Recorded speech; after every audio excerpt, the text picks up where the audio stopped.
Hello, Bryony here from Kit Guru, and in this review I'm going to be taking a look at the Zotac ZBOX Magnus mini PC. So this PC is available in a whole different range of specifications at different price points. The particular one that I'm going to be reviewing is the ER5 1060. So it features a Ryzen 5 1400 CPU alongside the Zotac 3GB 1060 GPU. So I think that makes a really great pair, nice and balanced between the CPU and GPU power. But this is a bare bones PC, so that means alongside those components you get the motherboard and the power supply, but it means that you have to add in your own RAM, and then you've got space for a 2.5-inch drive or M.2 SSD. So let's jump back in time. We'll take a look at the unboxing, see how easy it was for me to install those extra parts, and sort of my first impressions. So this is my unboxing of the Zotac ZBOX Magnus ER5 1060. Because this is a bare bones PC, I'm also going to be putting some parts in. So I've got the Samsung 850 EVO, it's a 250 gig SSD, and that sent me back for about £85.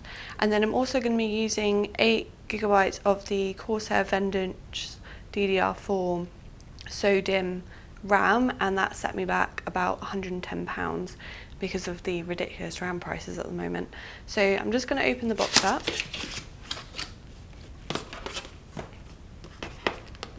Just take this out. This looks like it's going to be the accessories.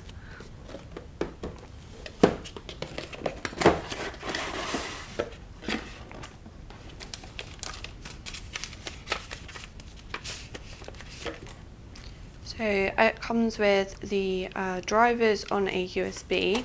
You would also normally get the drivers on a disc as well, but because this is a review sample, I don't think they've put that one in. There's a bit of warranty information, and then a user's manual and a quick start guide.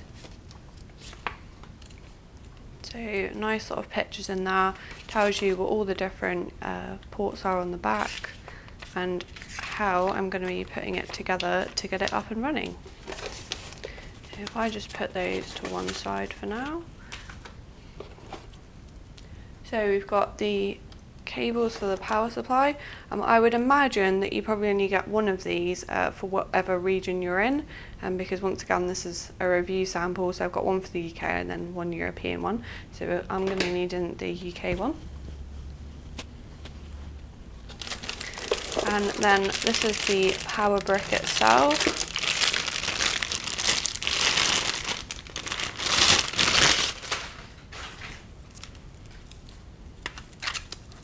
I'm assuming, like, rather than having like an internal power supply, it's just got this very big power brick like what you get on monitors. And then we've got the Wi-Fi antennas, which is, it's quite nice that this is built into the unit itself. Let's put that to one side, and I'll get out the actual ZBOX. Oh, that sure is in there. There we go, finally.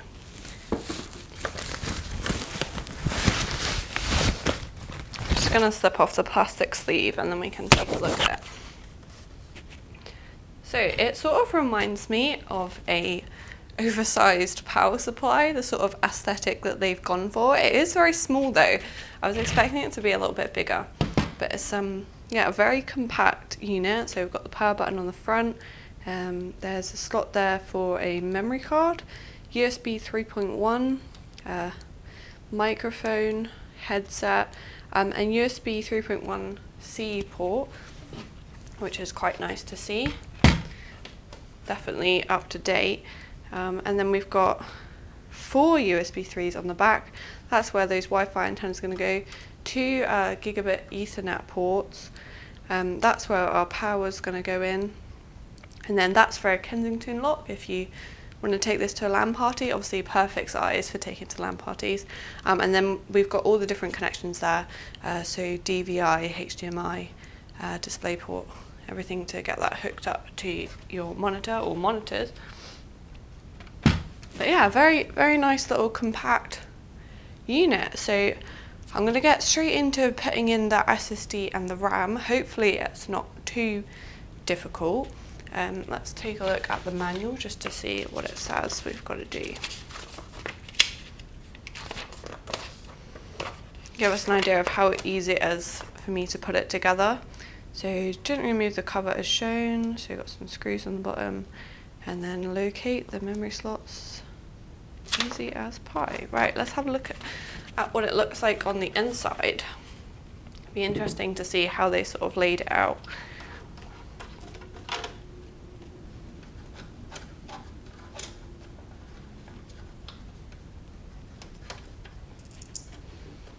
Nice to have thumb screws. Don't have to go hunting around for a screwdriver.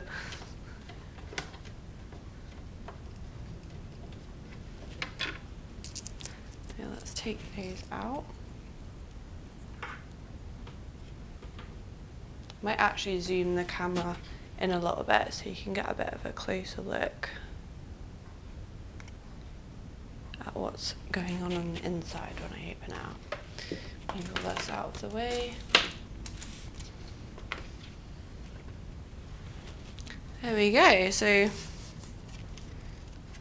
think that's just plastic. It looks like it was going to be copper, but I think it's just like they've spray painted it. As far as I know, it doesn't feel like metal. So yeah, this is the inside. You don't really get much access to anything. I was expecting to see the sort of like 1060 in there somewhere, but I'm guessing that's probably in the main body itself, and there isn't much clue as to what sort of cooling we're going to get either. There's this little tiny fan here on top. I don't think that's going to be where the CPU is. It looks quite small. But yeah, this is going to be where my SSD is going to go in, and then there's a slot for an M.2 SSD as well if you're going to opt to use one of those. And then this is where my RAM is going to go in. So I think I'm going to start with the SSD. Let's open this up. Very good SSDs these, if you're looking for what's sort of the best to go for. I would recommend one of these. I've got one of these. It's very, very fast. My computer boots within literally seconds, and I would say they're probably very reliable as well. So that's that unboxed. I'm just gonna have a look in the manual just to see, because I imagine there's probably a screw or something we've got to undo. And install the hard drive to the hard drive bracket.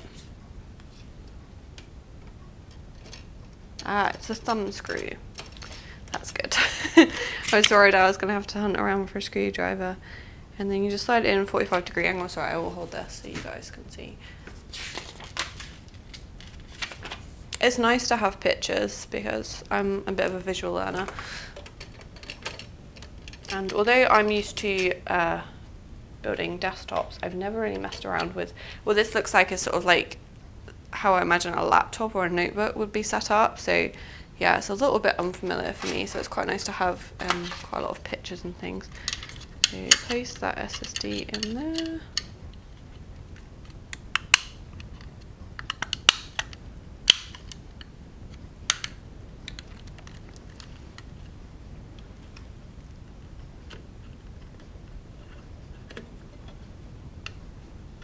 Oh, that just feels very nerve-wracking. There we go. That actually went in pretty easy once I got it lined up. I was a bit worried there. You don't want to break anything. That's a little bit fiddly.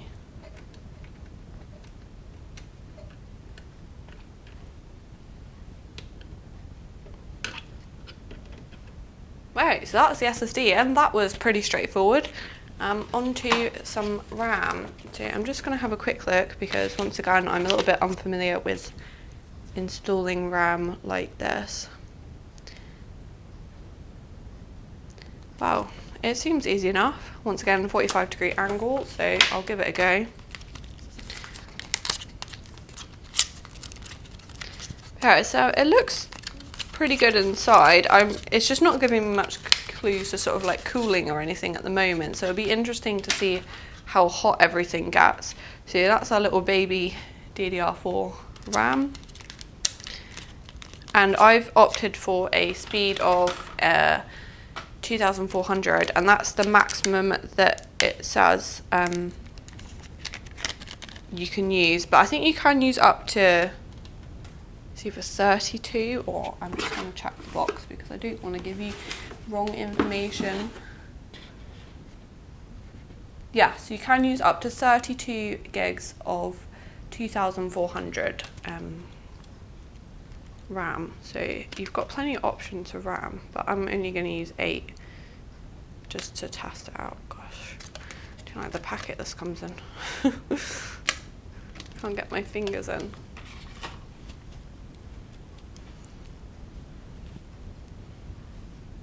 I'm slightly worried I'm going to embarrass myself putting this RAM in.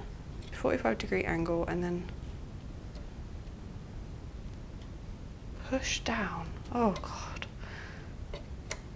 Oh, that wasn't too bad. Nice and easy. I was very scared that I was gonna break it. It's the same as desktop really. When you have to push those little plastic clips down, it really scares me a little bit. But yeah. All right, let's do the second one. 45-degree angle and push down. Oh, there we go. And that's the RAM installed, so that wasn't too bad at all. I did cut out a bit where I sort of messed up the RAM at first, but I was reading the wrong bit of the instruction booklet. But yeah, once it's in, and if you read the instructions properly, that wasn't too bad. So I think pretty much anyone could manage to do that. I think if you're sort of like buying a pre-build like this, it might be because you're a little bit nervous about building your own computer. So how easy it was to put in the SSD and the RAM, yeah, there's nothing really to worry about. It's sort of just like Lego, and they've really worked hard on making those instructions nice and easy to understand, as long as you make sure you're on the correct page. So yeah, that was pretty straightforward. Let's just slide this top back on. Screw the thumb screws back in, and then your new ZBOX is ready to go. So I'm going to be quite interested to see how hot this is going to get and how well it performs gaming wise. It should be pretty good with the hardware that it's got in it. And I'm only using 8 gigs of RAM, but you don't really need more than that for what I'm going to be doing with it anyway. I would recommend like 16 probably, but the RAM prices at the moment are just ridiculous. Like that was £110 and that's just for 8 gigs. So there we go. Right. So very nice. Pretty easy to get that RAM installed, pretty easy to get that SSD installed, nice clear instructions. It's just a case now of plugging it all in, getting it set up and seeing how well it performs. So this PC is definitely mini. You can see it sat next to my full-size desktop PC here, and it definitely sort of reminds me of a slightly bigger power supply. It's not actually that much bigger either because it's got dimensions of 225mm by 203mm by 128mm. And I think aesthetically it does look pretty decent. I quite like the sleek design. It's a big change from all sort of like RGB lighting and tempered glass that's going on at the moment. And I like the sort of like the way the power button gives off a nice sort of orange glow. You've got the really nice honeycomb grille on top. I think that looks great. And also the branding from Zotac is nice and subtle as well. It's not too over the top. On the front of the mini PC, you've got a 3.1 USB port, a USB 3.1C port, which is nice to see. There's a 3-in-1 card reader, and then you've also got the jack for a microphone and a headphone. So I think that's quite a good layout. It basically puts everything you need easy access to on the front of the mini PC. So on the back of the ZBOX, you've got a huge amount of connectivity to hooking up to several monitors or a TV. You've got one HDMI 2.0 port, one DVI, and then you've also got two 1.4 display ports. There's 4 USB 3 connectors for connecting up all your peripherals, there's plenty on there. And then the internet connectivity comes in the form of dual gigabit LAN ports, or you've got 2 antennas on the back for wireless connectivity. I've been using the wireless. I found it works really great. It works just as it should. I get about the same speeds. There's been no weird sort of disconnections. And you've also got Bluetooth connectivity as well. So the ZBOX Magnus is obviously aimed at those of you that want something small, powerful and portable. It would be great for hooking up a VR headset or even using it as a media center PC. So the ER5 1060 is going to set you back around £700, so you do pay a bit of a premium for that small form factor. I worked out to be around about £200 more than if you were to buy the parts and build a similar spec PC yourself. I don't think this is a huge surprise because everyone knows you do pay a bit of a premium for having a pre-built, and you do get the pleasure of sort of plugging it in and everything just works straight away. The only thing I think there is to consider is that by the time you factor in the price of that RAM and that hard drive, you're sort of on the borderline of a gaming laptop with the same specifications, so I think that is definitely something to consider. I put the ZBOX Magnus through its paces to test its temperatures, its cooling and its gaming performance. Before I go ahead with my results, I'm just going to mention something that I noticed during testing, and it was that the 2400 RAM that I put in the ZBOX Magnus, all the software that I was using, so NZXT Cam, CPU-Z, 3D Mark, they all came back as showing me the RAM was actually running at 2133. I went into the BIOS, I couldn't see anywhere on there to check the frequency or change the frequency. There was nothing in there to enable XMP. So I spoke to Zotac and they've told me they think it's the testing software that I've been using has been giving me incorrect RAM speed results. So sort of take away from that what you will.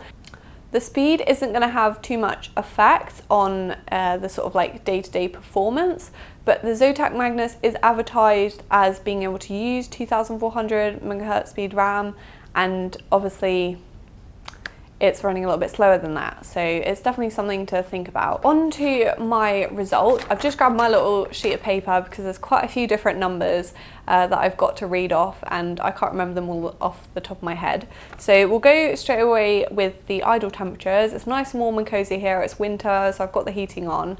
The CPU is idling around 38 degrees and the GPU idles around 28 degrees, so that's perfectly acceptable and is quite quiet as well.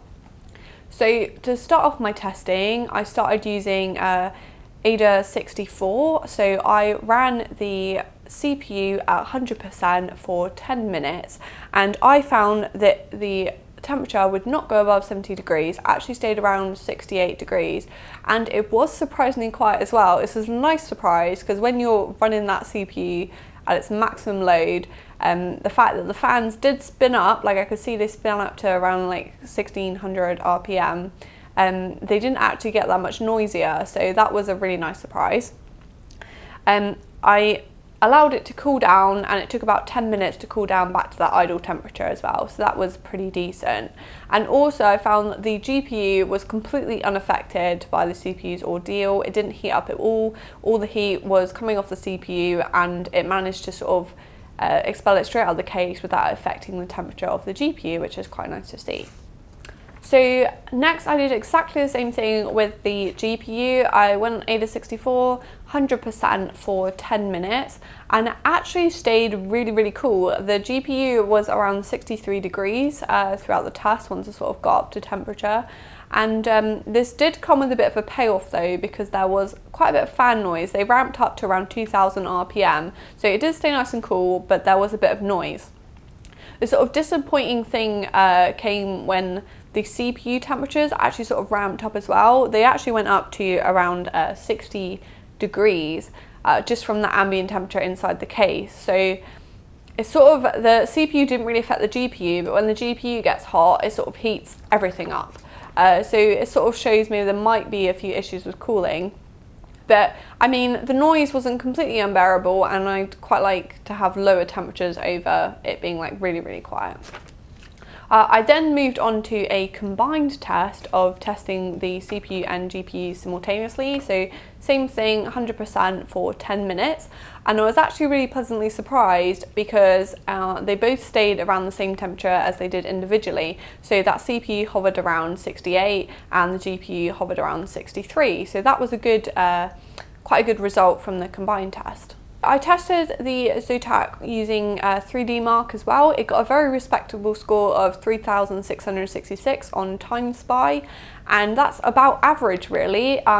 It's not massively outstanding like people was like running SLI, 1080 Ti's, etc. But it's above the minimum specifications for a VR headset, so that's a really great positive. I don't have a VR headset to test it, but yeah, it's above the minimum specifications, so it should run VR gaming perfectly fine. And it also showed that either the CPU or GPU weren't laying the side down, so it sort of like reinforces the fact that I think those go really well together. The GPU isn't too overpowered, the CPU isn't sort of like letting the side down, and yeah, they definitely work well together as a pair.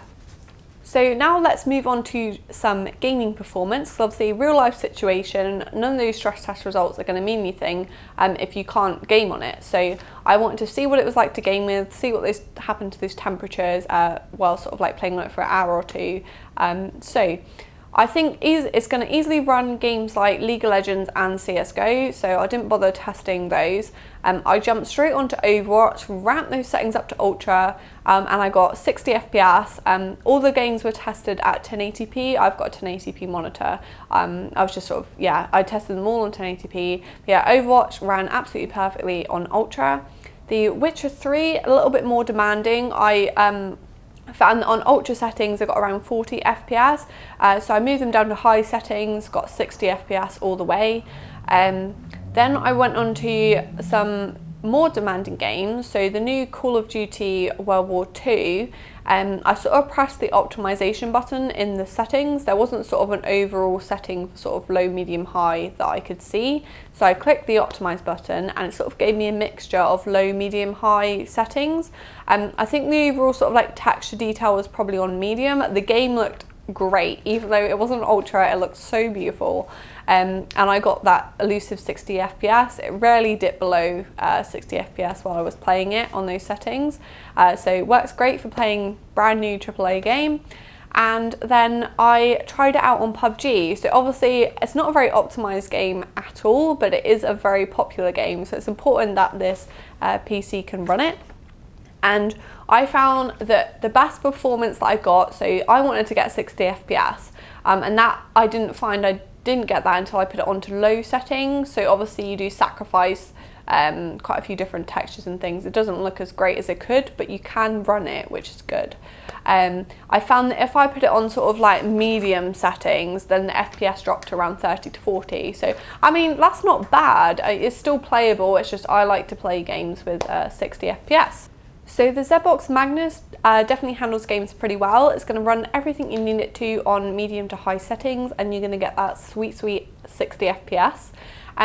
The one thing I did find disappointing when it came to gaming performance was that the temperatures started to get a little bit out of control. Obviously, compared to stress testing, when you're gaming on it, everything's sort of running flat out for like 1, 2, 3, 4 hours at a time.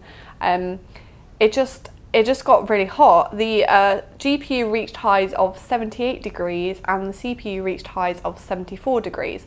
So obviously that's still within safe limits, but it was making quite a bit of noise, and if I started getting temperatures like that on my desktop, I would definitely be a little bit disappointed. With those high temperatures as well, there's no room for a nice cheeky overclock to get a little bit of a boost in performance. And that's such a shame as well, because with the processor like the Ryzen 5 1400, it's literally crying out to be overclocked. And with the temperatures getting so hot, you just can't do that. So you do get the small form factor, but you definitely sort of pay for it in those high temperatures. It handles itself, it's nice and cool when you're not sort of stressing it out, but as soon as you start gaming, everything's up to 100%, it starts to get hot. So I don't want to knock the ZBOX too much, because when I think it comes to noise, power and performance, it definitely handles itself pretty well. I mean, those fans do spin up and they make a bit of noise, but it's not too loud. And when I've got my headset on and I'm gaming, I couldn't hear it at all. And I've definitely heard laptops that make a lot more noise. So I think it's going to get a little bit hot, but it's going to play all the games that you need it to. I think the ZBOX Magnus is definitely aimed at quite a niche market. It's for people that want a console-sized PC with plenty of performance, but more connectivity than you would get with a gaming laptop. It's really easy to set up, and I do like this feature. I think it's a good space-saving option, and it's definitely easy on the eye as well. It has got a good gaming performance, but it does get quite hot at the same time. The ZBOX Magnus isn't going to be for everyone, but I think it definitely delivers on its promise of being a small but powerful mini PC. If you like this video from Kit Guru, give it a thumbs up. If you'd like to see more from Kit Guru, hit the subscribe button.